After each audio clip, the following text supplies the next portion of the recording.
La sesión de hoy día es anticoagulantes, ¿ya? Entonces vamos a revisar un poco de lo que es la coagulación y de lo que son los fenómenos de tromboembolia venosa, que son la razón de existir de los anticoagulantes, ¿ya?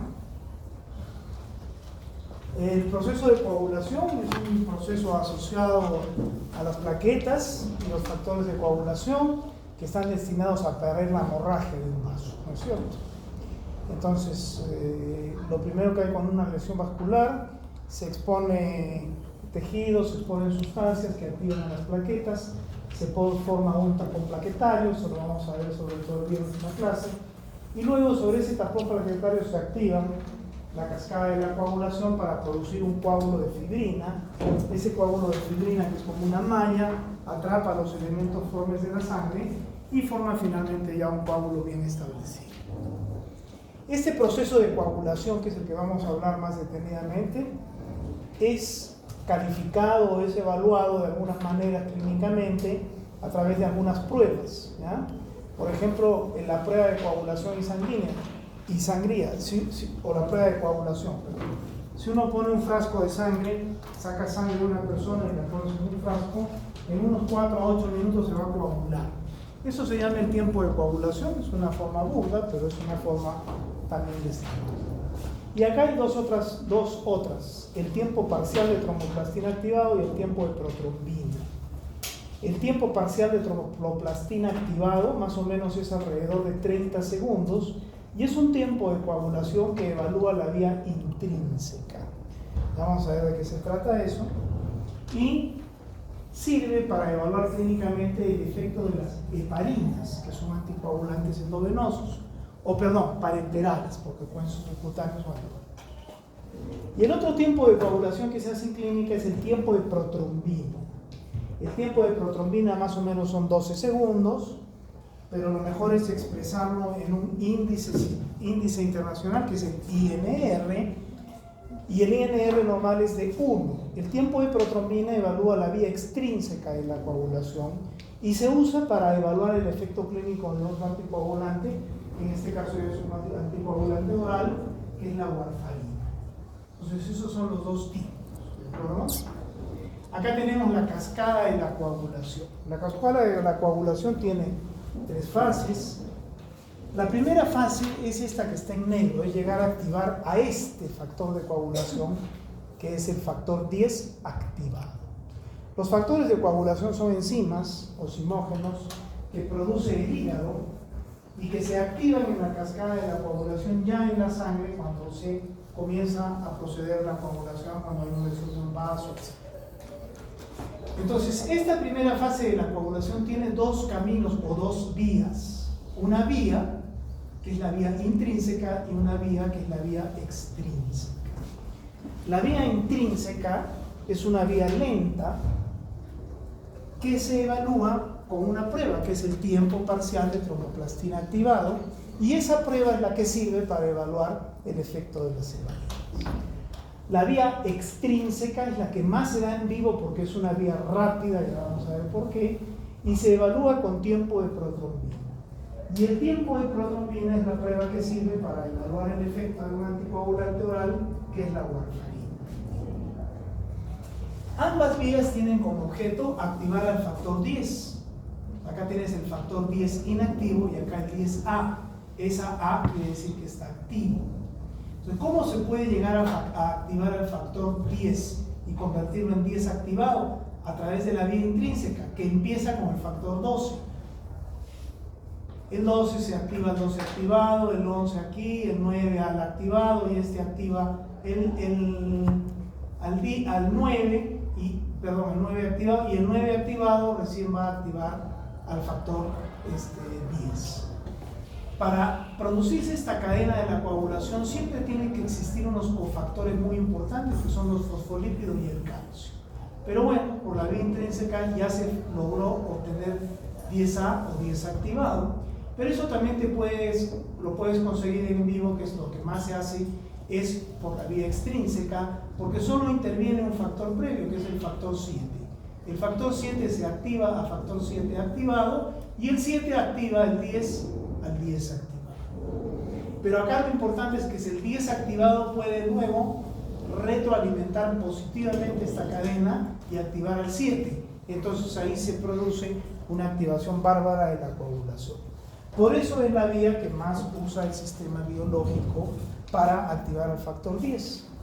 Una vez que se ha activado el factor 10, es decir, a 10 activado, es la primera fase de la coagulación, de tal manera que el factor 10 activado va a activar a la trombina, va a producir trombina. ¿De dónde? De protrombina. La protrombina la produce el hígado, es el factor 2 inactivo, pero por el efecto del 10A se va a convertir en trombina, que es el factor 2 activado. Esta es la segunda fase de la coagulación. El factor 10A hace esto ayudado del factor 5 y sobre todo de fosfolípidos y calcio. A todo ese complejo se le llama también protrombinasa, porque es el que convierte protrombina en trombina. Luego la trombina va a ejecutar la tercera fase de la coagulación, porque la trombina, que es el factor 2 activado, va a coger al fibrinógeno, que es una molécula grande producida por el hígado, y la va a convertir en monómeros pequeños, que son como filamentos. Y esos monómeros como filamentos, entonces es la fibrina soluble, ¿ya? Fibrinógeno a fibrina, es lo que convierte la trombina, fibrinógeno a fibrina. Entonces ese fibrinógeno, que es una molécula grande, se monomeriza en varias unidades, que son la fibrina se forman las redes y atrapan los elementos formes de la sangre, y en poco tiempo se va a tener un coágulo magro. ¿Ya? Esta conversión de fibrinógeno en fibrina es la tercera fase de la coagulación. Y ahí termina la coagulación, se coaguló el vaso, paró la hemorragia. Hay algunos que clasifican una cuarta fase de la coagulación, y está bien, que es remover ese vaso para que se recanalice y siga funcionando.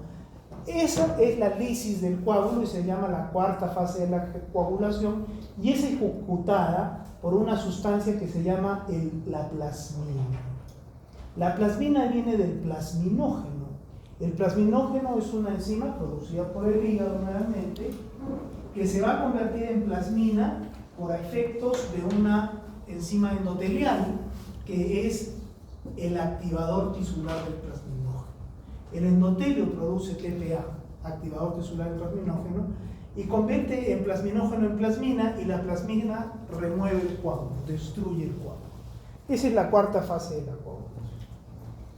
Bueno, esta es la coagulación. Algo nos tenemos que recordar para ver los fármacos, y algo importante recordar es que dentro de estas vías de la coagulación existe la vía intrínseca, se lleva hablada por TPTA, prueba de laboratorio que usamos para cuantificar el efecto de heparina, y una vía extrínseca, que es la que más se da en el vivo, que es evaluada con el tiempo de protrombina, que es una prueba de laboratorio que se usa para ver el impacto clínico del anticoagulante oral llamado warfarina. Entonces los anticoagulantes clásicos son la heparina y la warfarina. Hay otros que vienen, por supuesto, ya los vamos a revisar, pero esos son los clásicos y todavía, por supuesto, están plenamente vigentes, ¿ya? Hay que entender bien lo que es una trombosis arterial y una trombosis venosa, porque son dos cosas diferentes. No es lo mismo un trombo en la arteria y un trombo en la vena.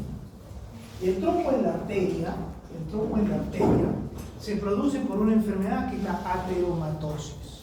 Entonces son acumulaciones de lípidos en el subendotelio que van creciendo, y en algún momento rompen el endotelio, fisuran el endotelio, exponen sus sustancias subendoteliales a la circulación y activan las plaquetas.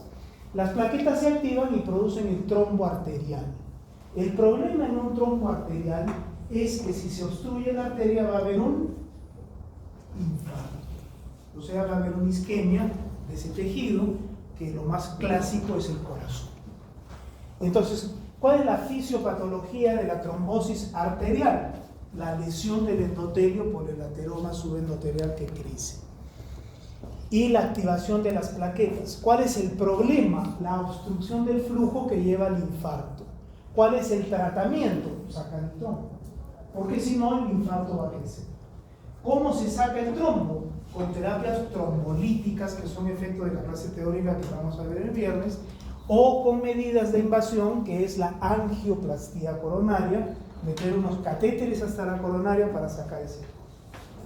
O sea, el objetivo terapéutico en una trombosis arterial es sacar el trombo.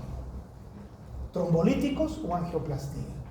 ¿Y cómo evitas que se produce el trombo? O sea, ¿cómo haces profilaxis? Si el sujeto tiene una enfermedad teromatosa, está en riesgo de producir un trombo. ¿Cómo le haces la profilaxis? Bloqueas las plaquetas. Porque si se produce la fisura endotelial, pero las plaquetas están bloqueadas, no va a haber agregación plaquetaria y no va a haber trombo plaquetario. Entonces, ¿cuál es la profilaxis de la trombosis arterial? Los antiplaquetarios. ¿Cuál es el tratamiento de la trombosis arterial? La trombolisis o la angioplastía. ¿Cuál es el problema de un trombo arterial? El infarto. Ahí, eso es trombo arterial. Una cosa totalmente diferente es la trombosis venosa. Esto ya no es una trombo en la arteria, sino un trombo en la vena, en las venas de los miembros inferiores, en las venas pélvicas. ¿En las venas hay enfermedad teromatosa? No. ¿Hay fisura de endotelio? No. Porque es otra la fisiopatología de un trombo venoso. ¿Por qué se produce un trombo venoso? Por éstasis. Éstasis venoso. No circula la sangre. Y por hipercoagulabilidad. Esos son los dos factores. ¿Cuándo se produce éstasis e hipercoagulabilidad? Si tú tienes un paciente que no se mueve, que está posoperado, tiene éstasis. Si tienes un paciente obeso, tiene éstasis venoso. Si es un paciente que está viajando en un avión durante 40 horas, tiene éstasis venoso porque no camina. Porque cuando tú caminas, se contraen los músculos gemelos y presionan las bombas, y esa es la bomba venosa que no permite que la sangre se empose ni en los miembros inferiores ni en las pelvis. Pero cuando dejas de caminar hay éstasis. Entonces, todo aquello donde haya éstasis es una enfermedad protrombótica venosa. Cuando hay fibrilación auricular, la aurícula no se contrae y hay éstasis auricular y puede producir un trombo. Entonces es el factor de éstasis. Ese factor no tiene nada que ver en la trombosis arterial, es un factor de trombosis venosa. ¿Cuál es el factor de trombosis venosa? El otro, hipercoagulabilidad. ¿Quiénes tienen hipercoagulabilidad? Las mujeres, por razón de los estrógenos, en forma natural tienen hipercoagulabilidad. El tabaco es un factor muy hipercoagulante. La obesidad produce hipercoagulabilidad, el síndrome metabólico produce hipercoagulabilidad, el cáncer y otras enfermedades producen hipercoagulabilidad. Entonces, cuando tú tienes éstasis e hipercoagulabilidad, puedes tener una trombosis venosa, es decir, se puede activarse la cascada de la coagulación en las piernas o en la pelvis y producirse un trombo venoso. ¿Cuál es el problema del trombo venoso? ¿Será el infarto?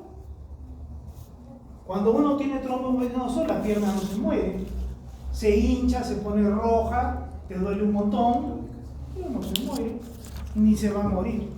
¿Ya? El problema del trombo venoso es cuando un pedazo de ese trombo se desprende y eso se llama embolia. ¿Y por qué la embolia es mala? Porque ese trombo, ¿dónde va a ir? Va a ir al corazón izquierdo y luego se va a ir a los pulmones bajo la forma de embolia pulmonar. Se van a embolizar las arterias pulmonares y te vas a morir por insuficiencia respiratoria, ahí te vas a quedar. Entonces, el problema de la trombosis venosa no es el infarto, es la embolia. Por eso es que esa enfermedad se llama tromboembolia venosa. Tromboembolia venosa. Ya sea que tengas una trombosis acá o tengas una embolia pulmonar, todo entra dentro de la definición de tromboembolia venosa. Ahí no hay infarto ni nada. Entonces, ¿cuál es el objetivo terapéutico de una trombosis venosa? Que no se produzca la embolia pulmonar. ¿Será un objetivo terapéutico sacar el coágulo? Por alguna parte sí quizá, pero de nada sirve, porque ese es un coágulo de este porte. Si tú le haces trombolisis, te vas a demorar 3 días. El paciente se va a morir de hemorragia antes de que tú saques el coágulo.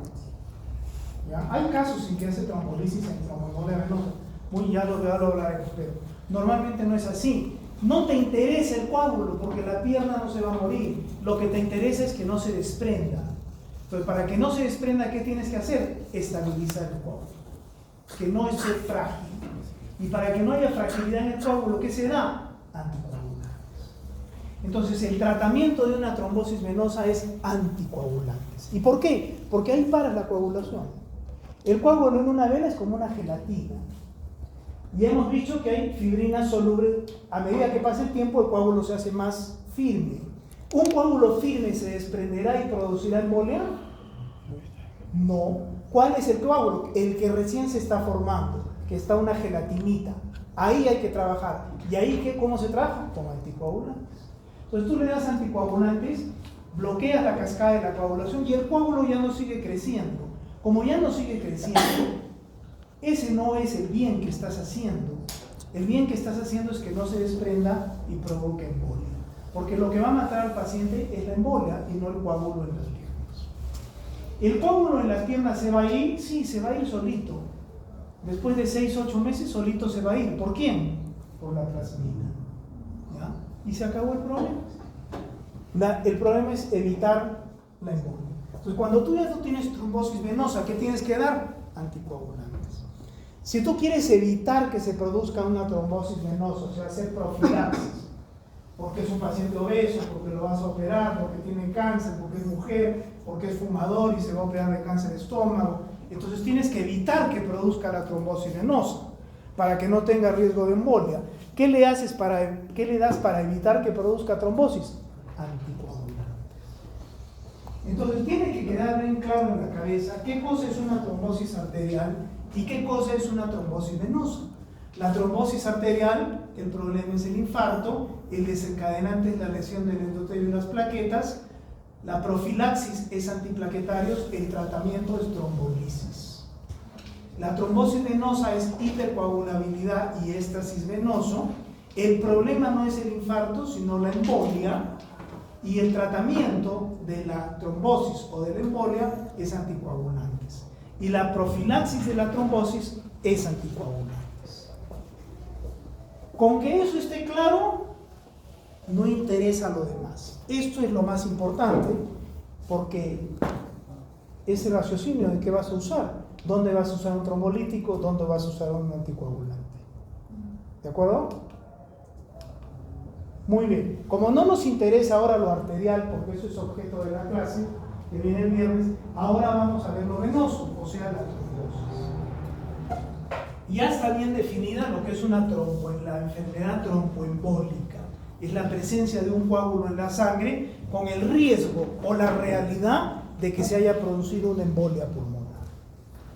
¿Cómo diagnosticas una trombosis venosa? Tú sospechas una trombosis venosa. ¿Qué estudio le vas a pedir a tu paciente? ¿Ah? ¿Un electrocardiograma? El ecodoppler venoso, porque hay el ecodoppler venoso y arterial.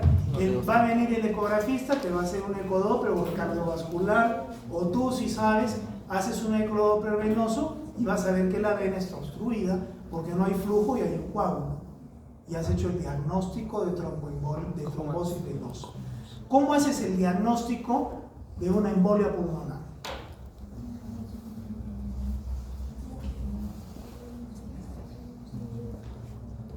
¿Qué tiene que tener un paciente para tener embolia pulmonar? ¿Qué tiene que tener? Así viene de nada, del aire, se la manda a un ángel. ¿Qué tiene que tener? ¿Qué? No, ¿qué tiene que tener? No, ¿qué síntomas? ¿Qué tiene que tener? ¿Un trombo?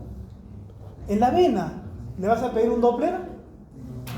Ah, no le vas a pedir un Doppler. Claro que le vas a pedir un Doppler. Pero como tú dices, como muy bien dice su compañero, tiene Disney, está entrando en insuficiencia respiratoria. Entonces hasta el portero del hospital sabe que está haciendo una embolia pulmonar. ¿Qué le vas a pedir? ¿Qué estudio le vas a pedir a ver si hay trombosis en la arteria pulmonar?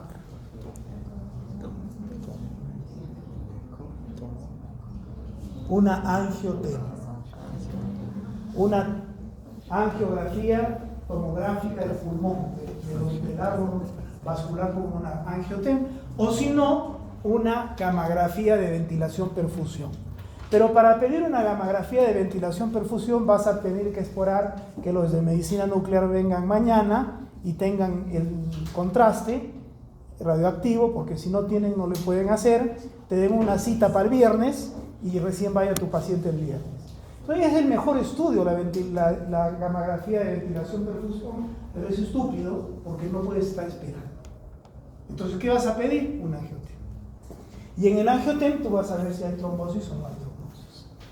¿Vas a esperar ver la angiotem para anticoagular al paciente? No. No, porque si no regresa del angiotem muerto, ¿no? Y tú dices, señor, su esposo se murió por veneno. Esa no es la idea, ¿no es cierto? Tú tienes que actuar al toque. Si tú piensas que hay una embolia pulmonar, hay que anticoagular al paciente. No hay más. Se acabó el problema. Después le haces lo que te dé la gana, pero si no lo anticoagulas, te quedas sin paciente. Más o menos así a grandes rasgos, tampoco es así tan abrupta la cosa, pero hay que tener las cosas en la cabeza, porque si no, no piensas. Se pasan 6 u 8 horas, tu paciente se murió. Así de simple, ¿no? Ya, muy bien. Entonces, vamos a ver los anticoagulantes. ¿Qué hacen los anticoagulantes? ¿Mueven un coágulo que ya está formado? ¿Quién hace eso? Los trombolíticos. Eso hacen los trombolíticos. Y los trombolíticos no son pues lo mismo, son otro mundo. Los anticoagulantes retardan la coagulación. No mueven un coágulo, no disuelven un coágulo establecido, pero hacen que el coágulo no esté inestable y por ende sirven para el tratamiento y la prevención de la enfermedad de tromboembolia venosa, que incluye la trombosis venosa profunda y la embolia pulmonar, porque es una parejita que van a estar una con la otra. Y a mí lo que me importa es la embolia pulmonar, no me interesa la trombosis venosa. O mejor decir, la trombosis venosa profunda me importa por el problema de la embolia pulmonar, no por ella misma. Ese es el enfoque clínico que hay que tener. Entonces, si tú quieres prevenir que se forme un coágulo en la vena y que pueda haber embolia, anticoagulantes. Y si ya se formó o ya hay embolia, anticoagulantes. Hay muchas formas de clasificar los anticoagulantes.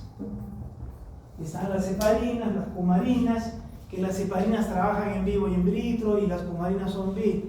La mejor forma de clasificar, que no está aquí, pero es la mejor, es en parenterales y orales. Los parenterales son la heparina y los orales son la warfarina. Hay otros que vienen sí y los vamos a revisar, pero van a entrar dentro de esa clasificación. Entonces, primero vemos los parenterales, que son las heparinas. La heparina es un proteoglucano, o sea, tiene proteína y tiene azúcar compleja.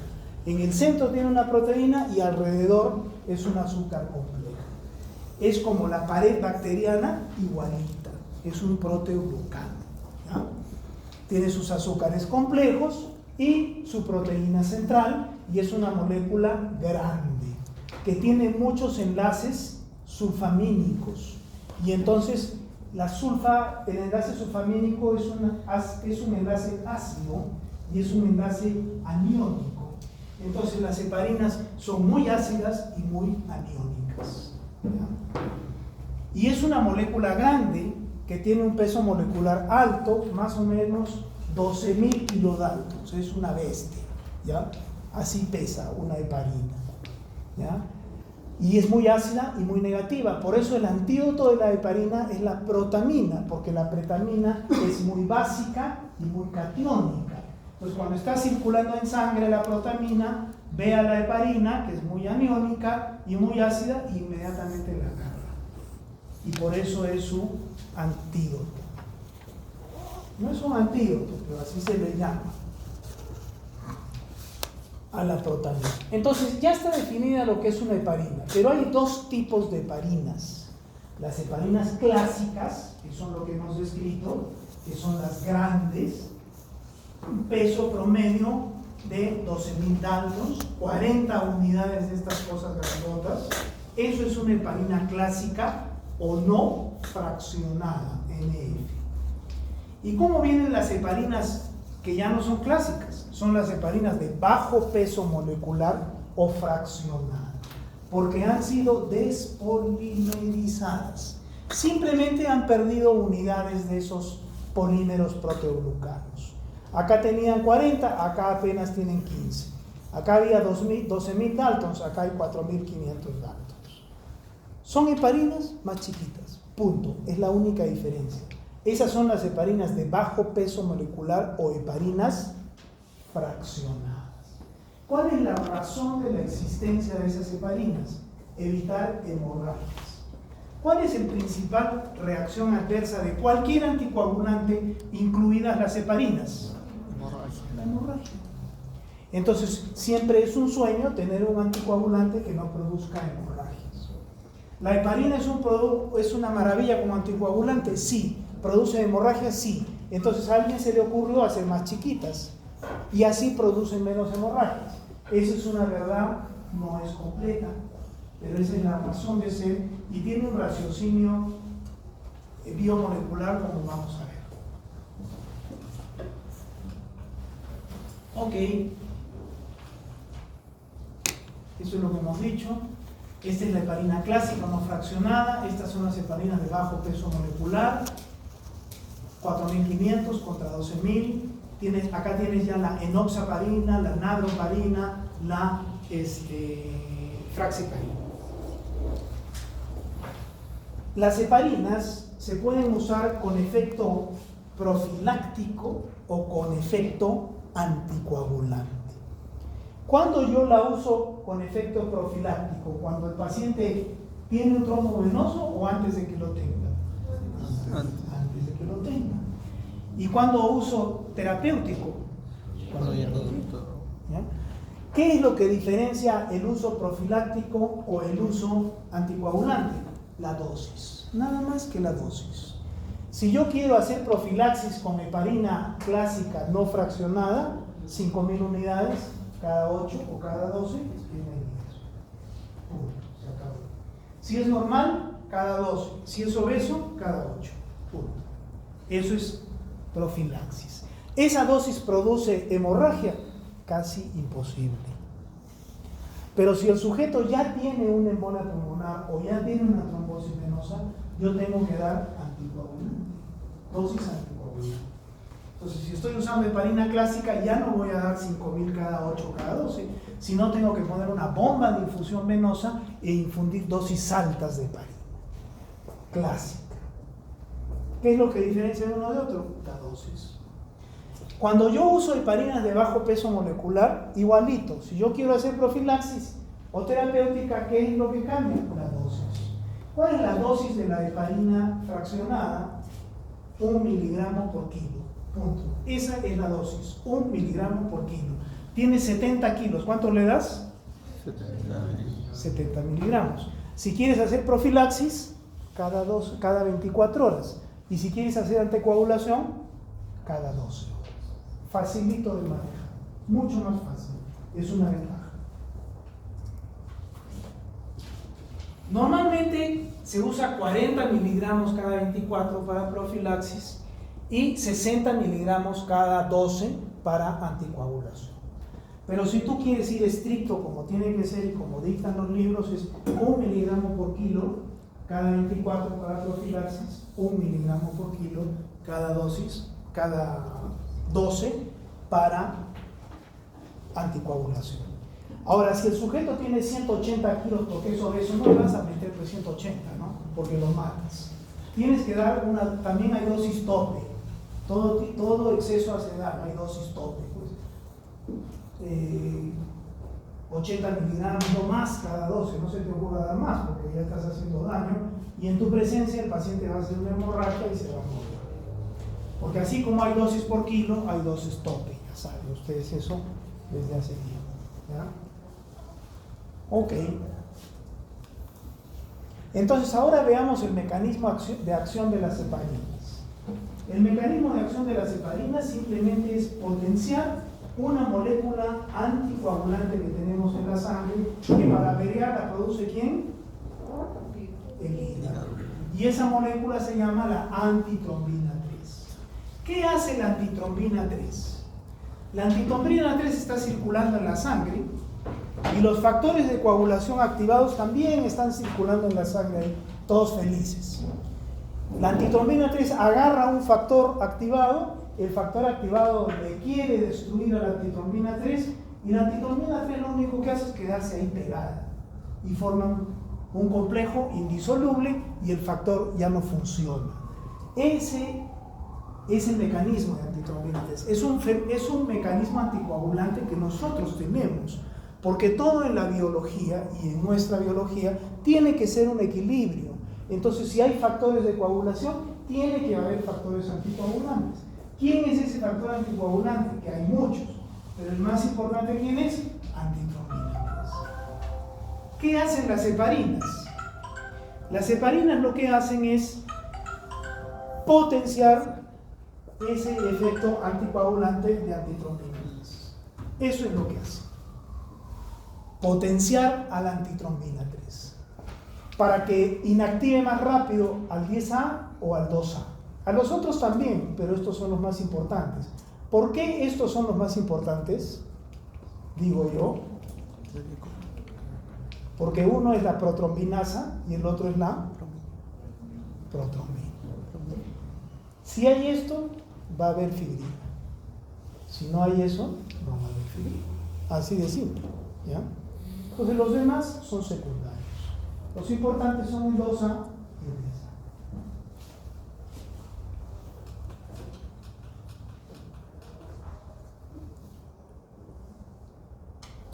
Muy bien. Esta antitrombina 3 trabaja a una velocidad normal, fisiológica de 1. Cuando la heparina se mete en el terreno, la capacidad o la velocidad con la que trabaja antitrombina 3 puede multiplicarse hasta por 1000. Imagínense la capacidad anticoagulante de la heparina. ¿Cómo ejerce su capacidad anticoagulante? Bajo dos formas. Esto es lo fisiológico y estas son las dos acciones de la heparina. ¿Qué es lo fisiológico? Que antitrombina B3 venga tranquila, lo mire al 2A, haga complejo y luego este se destruye en el sistema reticuloendotelial. Esto es lo fisiológico. La heparina te puede llevar a esto hasta por 1000. ¿Cómo así? Puede funcionar como plantilla catalítica o puede funcionar como cambio conformacional. ¿Qué es plantilla catalítica? Como la heparina clásica es una molécula grande o chica, grande, grandaza, no grande, grandaza. Ella puede estar en la sangre y puede darle un sitio a la antitrombina 3, que es una enzima proteína grandaza. Y además se da el lujo de darle un sitio también al 2A. Y entonces los pone juntitos. Y lo que en la sangre se producía a velocidad de 1, acá se produce a velocidad de 1000. Eso es plantilla catalítica. ¿Por qué se unen antitrombina 3 y factor 2 activado a la heparina? Por cuestiones electrostáticas. Por eso la heparina es un polímero negativo, catiónico y todas otras cosas que puede tener. Pero el hecho es que funciona como plantilla catalítica.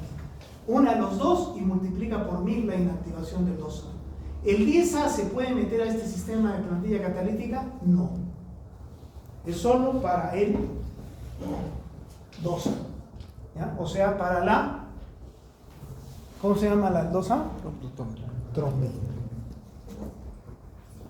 El otro mecanismo de acción es el mecanismo de acción de plantilla catalítica. Aquí, perdón, de cambio conformacional. Aquí no hay plantilla catalítica. Acá la heparina no fraccionado clásica, la mira la antitrombina 3, le dice ven y le cambia de forma. Lo que era un cuadrado lo convierte en un redondo. Y la suelta. Y ella va y agarra el 10A a una velocidad más rápida, no de 1000 veces, pero más rápida. Eso es el cambio conformacional. Entonces la heparina clásica grande puede hacer plantilla catalítica y cambio conformacional. Ahora yo les digo una pregunta. ¿Las heparinas fraccionadas, que son heparinas chiquitas, podrán hacer plantilla catalítica? No. Entonces, ¿qué hacen? Cambio de conformación. Cambio conformacional. Este es el mecanismo de acción de la fraxiparina, de la nadroparina, de la enoxaparina, que es la que más se usa. Y es justo el que está acá. Como este es el mecanismo de acción de las heparinas de bajo peso molecular o fraccionadas. Como son chiquitas, no hay cambio catalítico sobre 10A, sobre 2A. Solo hay cambio conformacional sobre 10A. Entonces, por esta razón se dice, y en los libros se clasifica, que la heparina clásica es un anticoagulante, porque inactiva al 2A y al 10A, mientras que las heparinas fraccionadas son antitrombóticos, porque solo inactivan al 10A. Eso es propaganda, eso es comercial. ¿Ya? Y lo comercial está bien, siempre es así, que influya dentro de lo teórico. Así tiene que ser la vida, ¿ya? Así tiene que ser. Porque guagua que no llora, no mama. Así de simple. Somos individuos comerciales, de buscar nuestros objetivos, de competir. Somos así los seres humanos. Por eso hemos llegado donde estamos. Si no, no existiríamos sobre la Tierra. Ese espíritu creativo y de mejora es el que nos ha hecho eso. Pero claro, tienen sus cosas y sus colaterales, ¿ya? Esa es la propaganda, porque te dicen, señor, este es un anticoagulante, este es un antitrombótico, este es para el trombo, este anticoagula. ¿Cuál quieres? La Coca-Cola, ¿no es cierto? Pero no es cierto. Ambos pueden producir hemorragia. Entonces, eso no interesa, ¿ya? Porque esa propaganda hay porque hay una industria farmacéutica a la cual le debemos nuestra existencia. Muchos de aquí estaríamos muertos si no fuese por la vacuna del COVID. Y la vacuna del COVID es industria farmacológica. ¿Ya? Entonces, hay que ver las cosas en su contexto global. No hay que decir, quieren engañar, mentira. Ellos están haciendo su chamba. Yo tengo que hacer la mía. Estudiar, leer, entender para que no me engañen, ¿no es cierto? Y así voy a entender que la Coca-Cola cero y la Coca-Cola normal es la misma porquería, ¿no? Es lo mismo. Hasta peor es la cero que la normal, ¿no? Porque la cero produce hiperinsulinismo y la normal no. ¿Ya? Pero eso tengo que estudiar, porque si no, voy a ir por la cero y me hago más daño. Bueno, ya. Esa es la cosa, ¿ya? Entonces, así funcionan las heparinas. Si bien es cierto, una puede ser antitrombótica y la otra anticoagulante, ambas se van a complicar con hemorragia casi igual. Lo importante es manejarlas bien, saber manejarlas, ¿ya? Entonces, ¿cuáles son los efectos? Ya sabemos, la heparina no fraccionada inhibe aquí plantilla catalítica, aquí cambio conformacional, anticoagulante.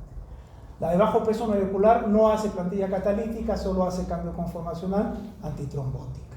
¿Produce sangrado? Sí. ¿Produce sangrado? También. Estos son los efectos. Ya bueno. La cinética de las heparinas. Las heparinas se metabolizan en el hígado y se excretan en el riñón. El efecto es relativamente corto, no es muy grande. 8 horas más o menos es el efecto de un paciente con heparina. De tal manera que si tú tienes bajo el efecto de heparina a un paciente, en 8 horas ya lo tienes fuera. No es muy prolongado, ¿ya? Porque es una cosa dinámica que se produce en la sangre. Las heparinas no pueden llegar a un feto porque lo matan, así de simple. Entonces, ¿cuál es la heparina que se da en el embarazo? La no fraccionada. ¿Por qué? ¿Por qué no pasa la placenta en la no fraccionada? Porque es una molécula enorme. La fraccionada pasa, tampoco pasa, pero puede pasar. Es más fácil que pase que la otra. Entonces, ¿cuál vas a usar en el embarazo? Por supuesto, la no fraccionada. Esa es otra cuestión farmacocinética.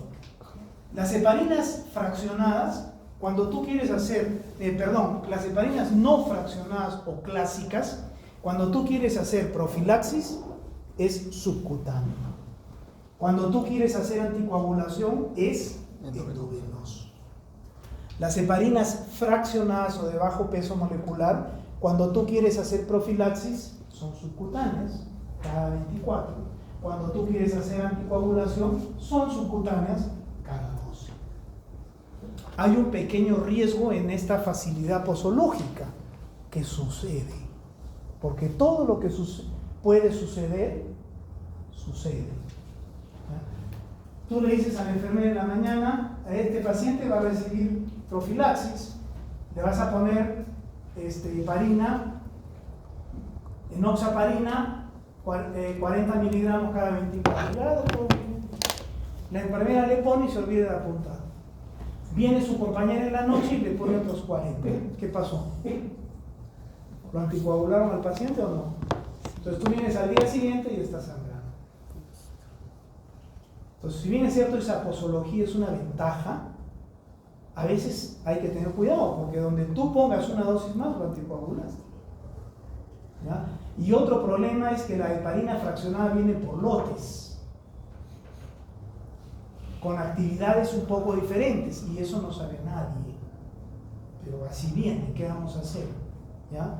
Viene por lotes, entonces a veces tú te toca un lote más alto, no revisas, da 60 miligramos y pum, anticoagulas con una sola dosis.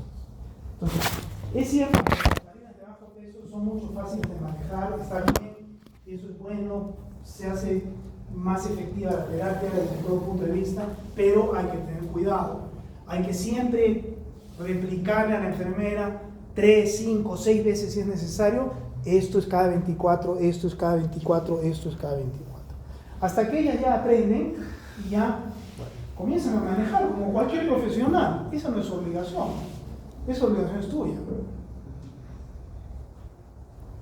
Porque al final, si sale el paciente, quien lo va a reoperar es tú, no ella. Entonces, pero con la práctica, ellas entran en práctica y hay que hacerlo, es importante. Esas cosas no están en los libros y son muy importantes, ¿ya? Yo creo que la principal razón de hemorragia por heparina fraccionada, la duplicación de la dosis inadvertida. Esa es la principal causa.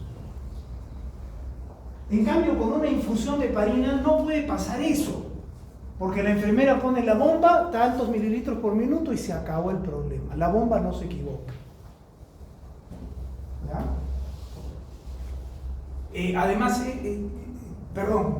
5.000 unidades subcutáneas, así le pongas 4 veces, no lo has anticoagulado. O sea, 5.000 unidades de clásica, cada 24 es la profilaxis. ¿No es cierto? O cada 12. Pero le puedes poner cada 6, no lo has anticoagulado. Entonces es más segura, en ese sentido es más segura. ¿Ya? Ok, ya sigamos por ejemplo. ¿Cuál es la reacción adversa más importante de las heparinas? El sangrado. Las de bajo peso molecular sangran menos, quizás un poquito menos, pero no hay una diferencia estadística significativa. ¿Ya? O sea, también pueden sangrar. ¿Ya? ¿Cuál es otro efecto adverso de las heparinas importante? La trombocitopenia. No sé cómo está. Acá está. Uno es la hemorragia y otro es la trombocitopenia. Hay trombocitopenia por heparina. La razón es una razón inmunológica. No sabes quién la va a presentar. Pero sí es un cuadro clínico que se presenta típicamente alrededor del 7º, 10º día de uso de heparina, ya sea clásica o fraccionada. Y se caracteriza porque las plaquetas caen por debajo de 150 o por debajo de la mitad del basal de plaquetas. Cuando eso se produce en el 7º o 10º día, tú dices, aquí hay plaquetopenia por heparina. El siguiente paso es suspender la heparina, porque si no la plaquetopenia va a seguir y el paciente se va a morir. ¿Por qué? Por hemorragia. Hay que suspender la heparina. Pero tú no lo puedes dejar al paciente si tiene una embolia pulmonar sin anticoagulante.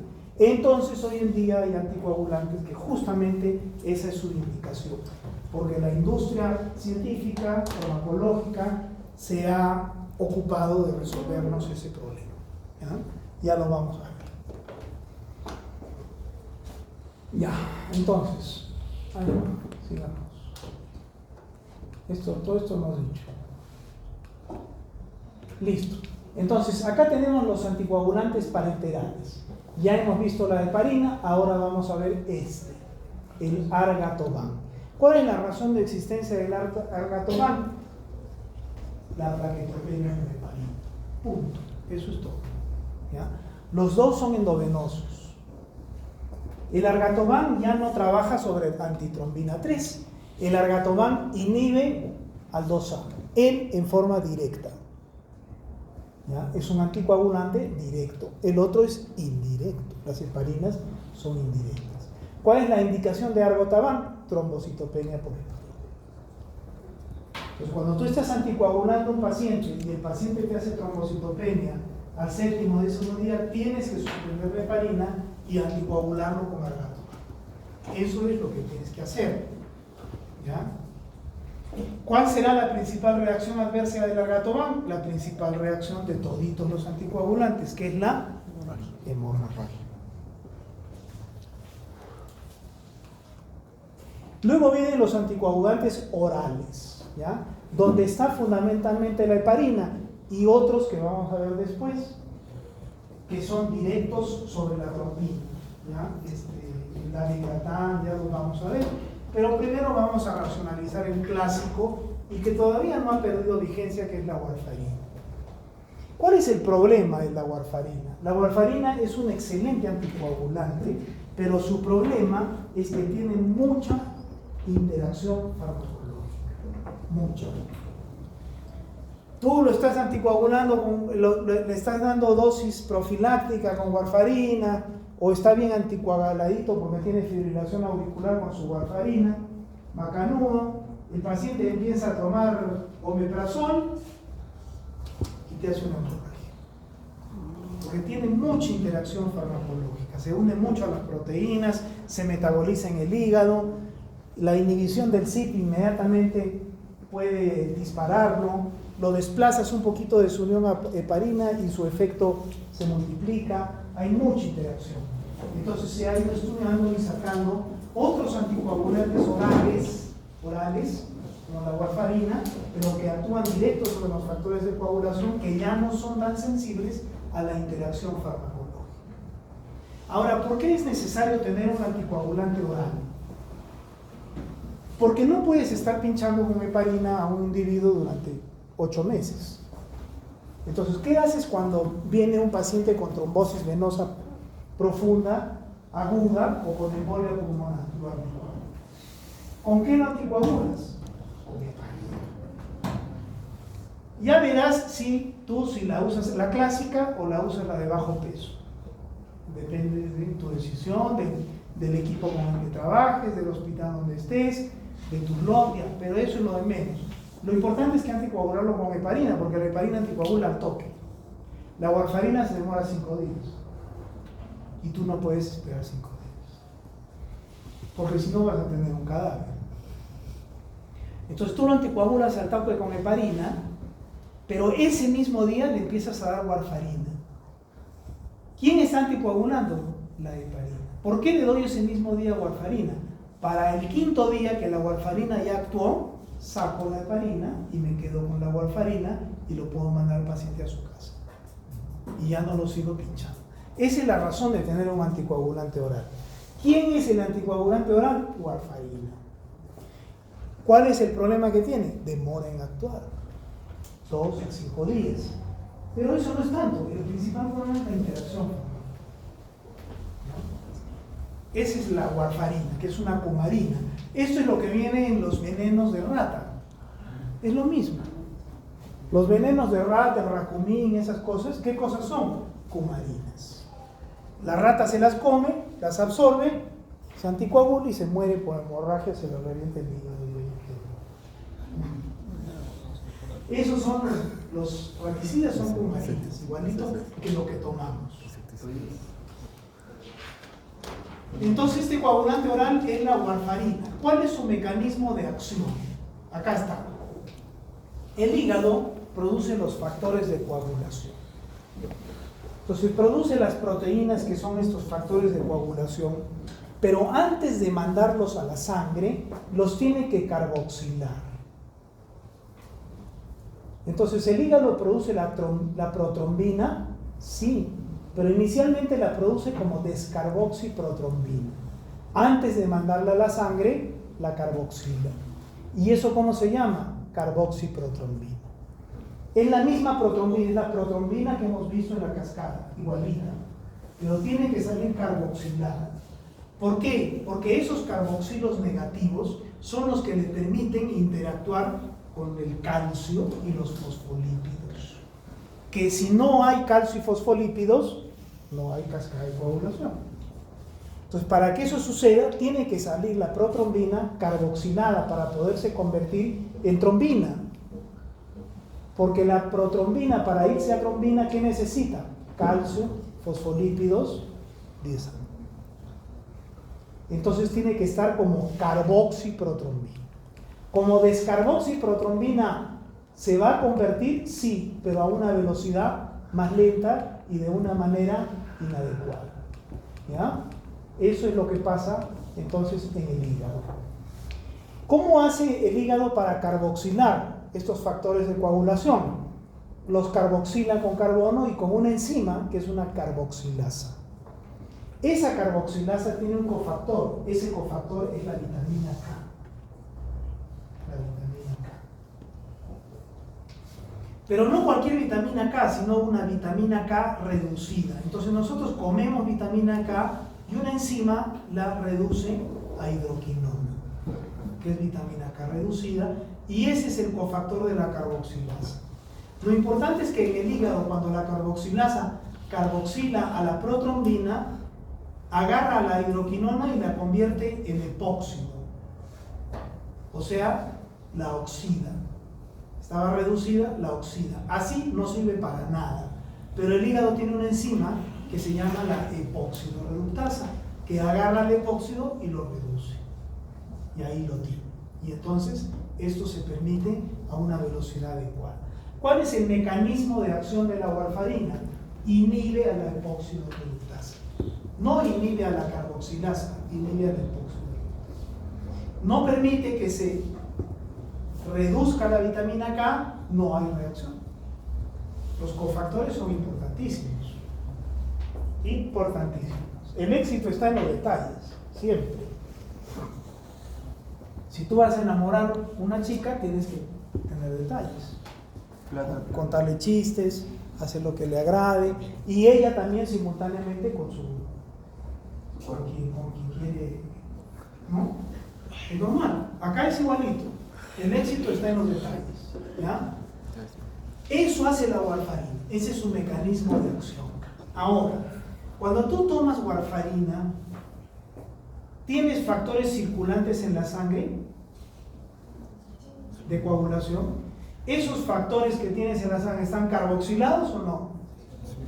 Entonces, si tú tomas warfarina, por eso la warfarina se demora en actuar, porque va a ir al hígado y va a evitar que se carboxile. Pero ya hay factores circulantes que van a vivir 2 a 5 días. Por eso la warfarina se demora su efecto pleno 2 a 5 días. El día que tú sacas ya no le das warfarina, es ya, suspendo hoy día la warfarina. ¿Cómo están los factores de coagulación en la sangre? ¿Bien carboxilados o subcarboxilados? Entonces, si tú quitas la warfarina, ese día ya no tiene anticoagulación. No, porque sigue con sus factores que la warfarina le indujo, alterados, subcarboxilados. Entonces tienes que esperarte 2 a 5 días para que el efecto de la warfarina se vaya. Entonces la warfarina se demora en entrar y se demora en salir.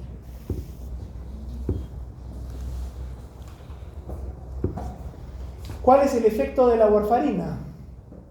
Ya lo hemos visto, tiene una latencia de 2 a 5 días, por lo que ya hemos analizado, ¿ya? Y cuando tú lo quites, va a haber un efecto residual también por 2 a 5 días. Porque los factores de coagulación dicen, La protrombina vive 2 días. El factor 10 vive 4 días. No, ¿cuántos días es esto? 3 días. El factor 2, bueno, viven 2 a 5 días. Entonces, esa es la razón. Entonces, la latencia de la warfarina es 24 horas. Antes de las 24 horas no hay ningún efecto. Después de las 24 horas empieza el efecto, pero recién empieza. Para tenerlo pleno tienes que esperar 2 a 5 días. Por eso era la explicación que hacíamos, que cuando viene la embolia pulmonar, tú la anticoagulas con la heparina, le das dando la warfarina y ¿ya? Listo. La warfarina tiene un montón de interacciones medicamentosas. Ese es una carga que siempre la va a tener y es un problema para el uso de la warfarina. Pero es un problema que hay que saber manejar porque a veces hay que usar warfarina, ¿ya? Porque tiene una gran eficacia. Lo importante es saber manejar. Un paciente que tú le estás dando warfarina, tienes que saber decirle y tú saber cualquier enfermedad que tenga, inmediatamente tiene que controlar la warfarina. ¿Cómo la controla? ¿Ah?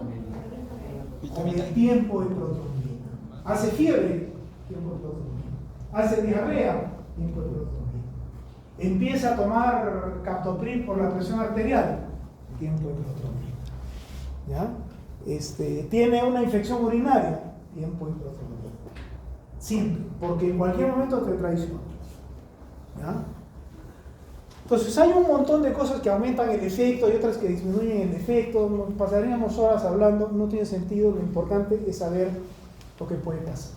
Ni en todos los inhibidores del CYP que puede haber, todos los inductores del CYP que puede haber, todos alteran a la warfarina.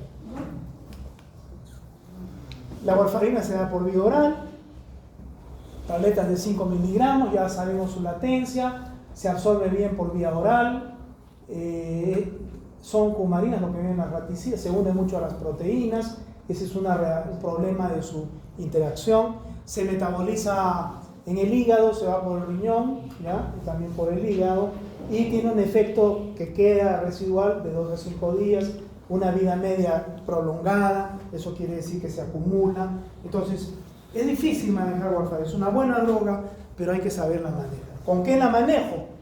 Con tiempo de protrombina. ¿Cuál es la principal toxicidad de la warfarina? Igualito, porque es un anticoagulante, es la hemorragia. La hemorragia. Entonces hay que tener cuidado con los focos de hemorragia, con los accidentes, etcétera, etcétera, etcétera. Si tú tienes hemorragia por heparina, suspendes la heparina y el efecto de la heparina dura días, dura horas. Horas. Entonces le puedes dar protamina al paciente o simplemente esperar, la hemorragia pasa. Claro, si es una hemorragia sanguinante hay que operar. Bueno, con warfarina la historia es un poquito diferente, porque si tú tienes un paciente con warfarina y empieza a sangrar, ¿sacas la warfarina y se acabó? No. Entonces, cuando tú tienes un paciente que se está desangrando por warfarina o un paciente que toma warfarina y lo tienes que operar, ¿qué vas a hacer? ¿Ah? ¿Qué? Plasma. Plasma fresco congelado. ¿Qué hay en el plasma de fresco congelado? Factores de coagulación. ¿Carboxilados o no carboxilados? ¿Ah? Carboxilados. Y eso es lo que necesita el paciente. Entonces, si hay la hemorragia muy fuerte o tienes que operar al paciente de urgencia, le metes plasma fresco congelado. 10 a 20 miligramos por kilo y se acabó la historia, lo operas. ¿Ya? Y le vuelves a repetir la dosis después y ya lo vas manejando, ¿no? ¿Ya? ¿Con qué se maneja la warfarina? Con el tiempo de protrombina, con el INR. No nos hagamos mucho problema. Contraindicaciones, como contraindicaciones de cualquier anticoagulante, hemorragias, trastornos hepáticos, renales, cirugía reciente, y bueno, y hay otros más. Este es el famoso INR. El INR es un índice internacional, ¿ya? Que normalmente es de 1. O sea, si sacas una muestra de sangre a cualquiera de ustedes y le mides el tiempo de protrombina, va a salir entre 11 y 13. Y eso es un INR de 1 más o menos. Un INR normal. ¿Ya? Cuando tú quieres anticoagular a un paciente con warfarina, tienes que mandar el INR de 2 a 3. Y si es por fibrilación auricular, incluso hasta 4 te tienes que ir. Así se maneja la warfarina. ¿Ya? En cambio, las heparinas con TPTA. La heparina clásica, porque las heparinas fraccionadas no alteran el TPTA. Eso lo habíamos dicho y es importante, ¿no? La warfarina tienes que llevar a un INR de 2 a 3. Entonces, cuando está el INR entre 2 a 3, sacas la heparina, el paciente se queda con warfarina. Esos días que habíamos dicho, eso es lo que haces. ¿No? Listo, ese es el INR. Ahora, hemos visto un anticoagulante oral, que es la warfarina. ¿Ya? Es un anticoagulante que trabaja directamente en el hígado, pero tiene un rol indirecto, porque altera los factores de coagulación desde el hígado. ¿Ya? En cambio, hay anticoagulantes orales directos, el dabigatran y el rivaroxaban. ¿Qué hacen esos anticoagulantes? Alteran directamente al factor de coagulación circulante.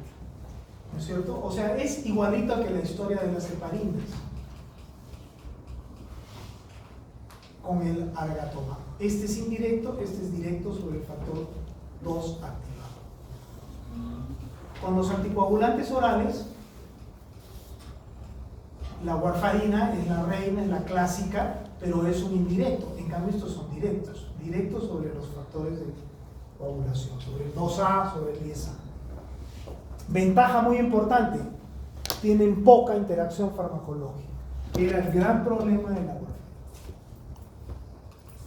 La warfarina es impredecible, tienes que estarla controlando, estos no tanto. ¿Ya? Entonces, acá tienes el dabigatran, que es el Pradaxa, es un inhibidor directo de la trombina. Directo, se acabó el problema. ¿Ya? Listo. Va por vía oral, es un profármaco, es verdad, viene como etaxilato, se va a convertir a dabigatran, biodisponibilidad muy baja, pero eso no interesa, eso lo modificas, modificando la dosis se supera la biodisponibilidad. Eliminación renal, interactúa con la glucoproteína P, ya son cosas más minuciosas. ¿Para qué se usan? Para la prevención de fenómenos trombóticos, ¿ya? Fibrilación auricular no valvular, porque en la valvular no se puede dar. Ahí tienes que dar warfarina. Trombosis venosa profunda, embolia pulmonar, ¿ya? Luego del uso de heparina que habíamos visto, te pasabas a warfarina, te puedes pasar a dabigatran, ¿ya? No tiene antídotos, no tiene monitoreo. La warfarina se controla con tiempo de protrombina, estos no se controlan con nada. La heparina se controla con TPTA, la heparina fraccionada no se controla con nada. ¿Ya? Si tienes fibrilación auricular valvular, que es frecuente, ahí sí te fregaste, tienes que usar warfarina de todas maneras. Pero siempre hay que saber usar warfarina, porque la warfarina tiene toda su vigencia, no ha sido superada. Además tiene muchos años más de experiencia y de uso. Estas son relativamente nuevas, hay que ir viendo qué va a pasar con ellos, ¿no? Y el otro es el rivaroxaban, que es el Xarelto, que ya no inhibe al 2A, sino al 10A. Es un inhibidor directo. ¿Cuáles son sus usos? Igualito. Fibrilación auricular no valvular y tromboembolia venosa, luego de lo que ya habíamos dicho. Y tampoco tiene antídoto y tampoco tiene monitoreo. Son igualitos. La diferencia está en que uno es contra 2A y el rivaroxaban es contra 10A.